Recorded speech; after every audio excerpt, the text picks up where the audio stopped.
Well, first things first, welcome to the lecture on account size principles.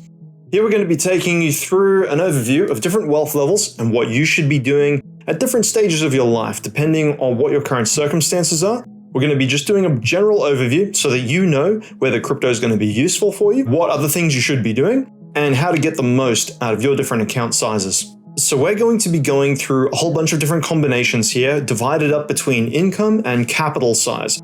Capital is another word for savings, so how much money you have in the bank. So we're going to be going through low, medium, and high brackets for each of these. So that's low, medium, and high income, low, medium, and high savings or capital. We're going to be mixing and matching them all together to capture as many different people as possible. So the starting position definitions. These are all general in nature. They're not prescriptive. They're not supposed to label you in any particular way. We're just generalizing so we can put people into approximate cohorts. So I've broken up everybody into different numbers here. We have low income, that's less than $500 US a week. Medium income, which is about $1,000 US a week. High income, which is about $1,500 US a week or greater. Low, medium, and high savings or capital. I would consider somebody in the low savings bracket if they have less than $5,000 US saved. Medium savings, somebody with about $10,000 US. High savings, anybody from about $50,000 to $100,000 US and above. As I go into portfolio risk, that will be a general guideline as well. We'll be talking about the different levels of portfolio risk people can handle at different wealth levels. So before we jump into this, now that you know what different cohorts we're looking at and we're mixing and matching them all together, so we're going to have low income, high savings, high income, low savings, things like this. You can skip to whichever one's most appropriate to you. You'll probably get the most value if you watch the whole presentation. However, if you're short on time, skipping to the one that's most relevant for you is not a problem. Remember, these are general in nature, so they don't take into consideration your specific circumstances. So first category, off the rank, low income, low savings.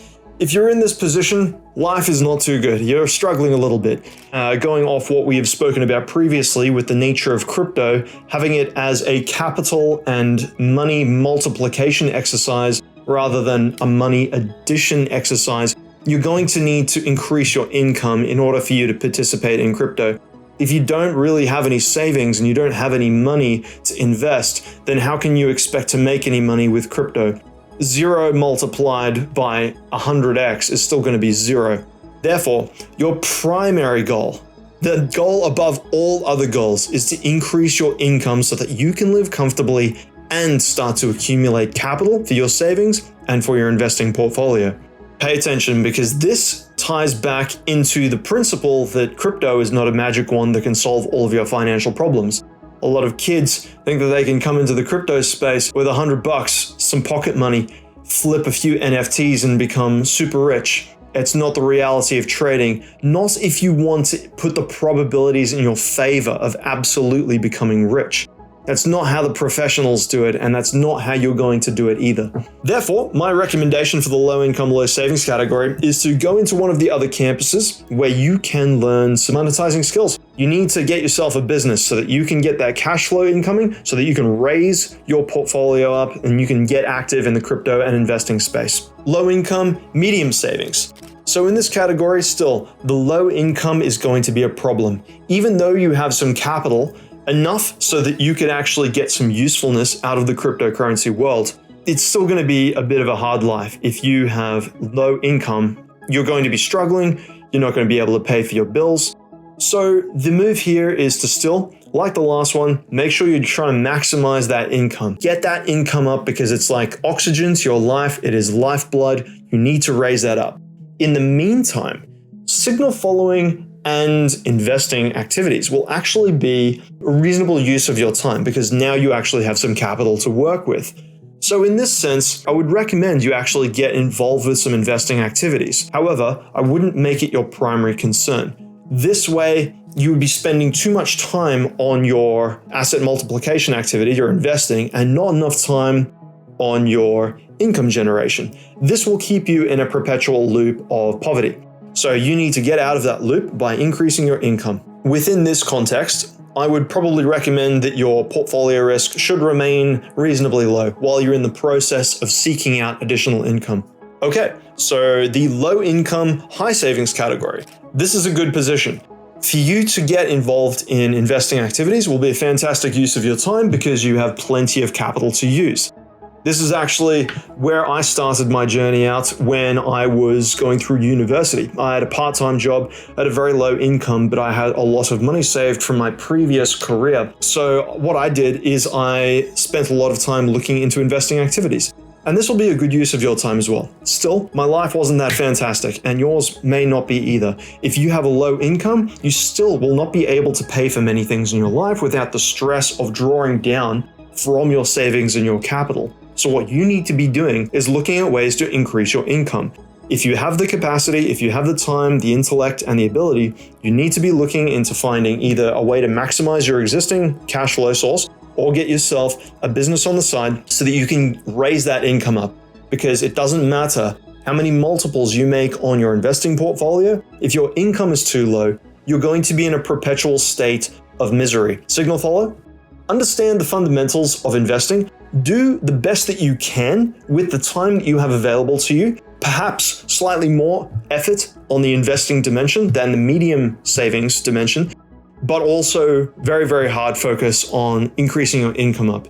Portfolio risk in this category, because you are putting in slightly more time into understanding why investing does what it does. This will be more low to medium risk in your portfolio. But yes, practically speaking, signal following and understanding the basics of investing will be useful to you in this category. Medium income and low savings. In this one, ironically, even though you already have a medium income, if you are struggling and you have issues with your expenses, there's two things that I want you to look at. It's expenses number one. See if you can make some sacrifices to bring that capital level up so that you can do some more saving, but also maximize your income as well. We want to make you as much money as possible, but still, we're not going to be able to do that unless you have high amount of capital or savings. So in order to increase your savings as fast as possible, you're going to need more money in, which means maximizing your income. Now, you don't have any money in the savings or capital, so you're not going to be doing a whole lot of anything really. I would suggest not looking at the education. I'd be suggesting looking at more cash flow. That's going to be the best use of your time. Income first, collect that money, save it up, get something to invest with. Medium income, medium savings. Congratulations, you're actually in a decent position here. You're probably above average from most people on Earth. I know from experience that middle-class people do not feel this way. However, you're actually in a pretty good position. You're comfortable and you're living an okay life. However, you can always do better. So what we have here is a little bit of money so that you can start to invest, but you also have a comfortable income. Now, you want to be attacking everything at once here. This is a great position where you can really focus in on your strengths as an individual and understand what's useful for you. So if you have a predisposition to maybe working or business, go down the income path. Raise your income into the high income category so that you can turbocharge your savings. Or if you're more intellectually inclined towards finance, then you can go down the investing route and make a good go of investing as well. So it's really up to you. In this stage, you can take on a medium amount of risk in your portfolio, and really any part of any education will be fantastic for you. Medium income and high savings. If you're in this category, you're in actually an excellent position where investing research, managing your assets is going to be a very important part of your life. It's going to be absolutely critical, as a matter of fact, because you've likely spent a lot of time and a lot of effort accumulating this money. It's going to be extremely valuable for you to learn professional skills on how to manage this. All of the skills and tactics we teach you are going to be extremely useful, so I would recommend very hard focusing on the investing dimension rather than the income dimension for the moment. There's a lot to learn, and you'll probably get outsized effects from prioritizing your investing knowledge over your income knowledge. With that being said, from personal experience, I can say that increasing your income levels will always lead to a more enjoyable, more relaxing lifestyle over your capital accounts, because it's like oxygen to your life. It's like blood flow.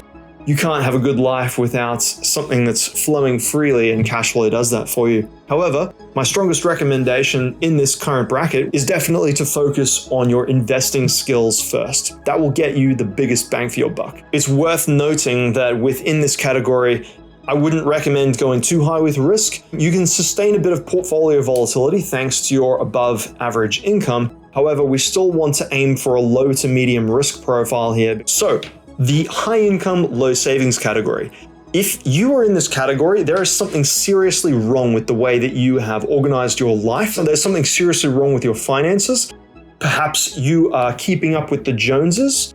Perhaps you have a lot of dependents in your family and you are finding it very difficult to save money. I would suggest that you have a very serious look at your expenses and the expenses in your life and ask yourself why your accounts are looking like this. Perhaps you've cornered yourself into a lifestyle where you need to maintain a certain appearance to please somebody. That's the normal one that I find the problem with most people in this category. My best suggestion to you would be to not focus on income, not to focus on investing, focus on your personal finance. If you're looking at investing and you're looking at trading while you're in this certain category, you can actually sustain an enormous level of risk in your investing portfolio. So we're talking very, very high levels of risk here because your capital account is small relative to your income. You could blow up your account every week and it wouldn't even make a difference to you. That's not to say I'm recommending gambling. This is increasing the beta. You will not understand these terms until you go through the entire fundamental lessons and then go into the investing lessons afterwards. But we can show you how to take on a lot of risk intelligently to maximize the gains in your portfolio.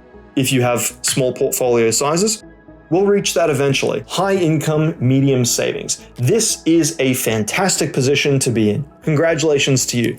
If you're in this position, it's more than likely you already have your personal finances sorted out and you're well on your way to collecting a massive capital account. So if you're in this category, you need to start looking into your investing skills very seriously because it's in all likelihood your capital account is going to grow quickly with your success in life and it will become a very important life skill to have. So my recommendation would be to, wherever possible, maximize your knowledge in investing, go forward and learn as much as you possibly can because it's likely that you already know what you're doing with your income. We're probably talking somewhere around medium risk because, again, with a high income, you can sustain slightly more portfolio volatility without the psychological effect compared to most people. Okay, and now we reach the very end. High income, high savings. Congratulations, my friend. You are in the top 1%, but it's not good enough, not by our standards.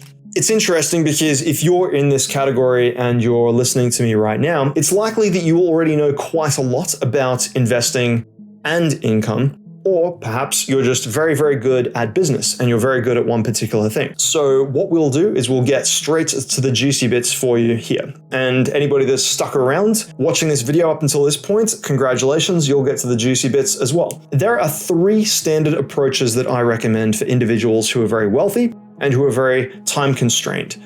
It's obvious that if you are in the high capital account category, even if you're in the high income category, that investing is going to be incredibly important to your wealth creation journey. It's going to take you into the next echelon of wealth, through the gentry and into the elite. What we recommend is taking one of 3 different approaches. If you are a long-term investor and you do not have a whole lot of time to manage your personal portfolio, then long-term investing using a strategic dollar cost averaging approach is recommended. We'll be covering that in the investing lessons. The advantages of this is that it's guaranteed to work over a very long period of time. It's very low time input. However, the disadvantages is that it also takes a very long time to develop. If this type of approach is conducive to you and your style, very well. However, there are faster methods, which leads us to option number 2. Option number 2 is developing your own strategic swing trading portfolio management system, which is what I specialize in. My investment masterclass specializes in teaching you precisely how to do this. The gains are far beyond any buy and hold gains that you could ever imagine. The risk is massively reduced. However, the problem is that it takes a lot of education up front. So if you're time constrained as a wealthy individual, you may not have the time to learn these systems for yourself. I would highly recommend you going through the education anyway, because a solid understanding of the techniques and the academic principles and the strategies behind why the systems work the way that they do and how they generate as much profit as they do with the margin of safety that they do, it's so incredibly important to understand these things so that you're psychologically prepared for following the systems if you need to. Now, this leads us to point number 3. If you do not have the time to develop a system as such, and you have a genuine non-interest in learning how to invest at all, that's okay as well. We can facilitate that with you following the signals. A lot of logical people say to themselves, if Adam's already gone and done the research, then why would I need to develop my own system? Surely I could never create a system as good as his. And for the majority of people, that's true. However, depending on the type of individual you are, if you are enterprising, if you are hardworking, if you're intellectual, if you have previous experience in this field and you're looking for the secret sauce, if you're looking for the magic trick, I got what you need. If you do not understand the way that the systems work, you may not have the psychological stability, the intellectual stability in order to signal follow my techniques and follow them to the absolute precision that they require for you to receive the same results that I do. You have the option of simply following along with my trades, and that's okay. Because ultimately, choice number 3 is choice number 2, just without the work. And that's all 3 options that we have there for you. So it's long-term investing, it's medium-term investing, or it's signal following. What you choose will probably be a very personal decision. So in conclusion, you can see that each different cohort that you fall into will come with lots of different considerations. If you have a low amount of income or high amount of income, that will determine how hard you should focus on income. If you have a high amount of capital or a low amount of capital, that will determine how hard you need to focus on the actual investing activity. As a general rule, if your income falls, so should your portfolio risk, because the income offsets the account volatility, depending on how big the account size is as well. So thank you very much, guys, for listening to this. I'll see you in the next video.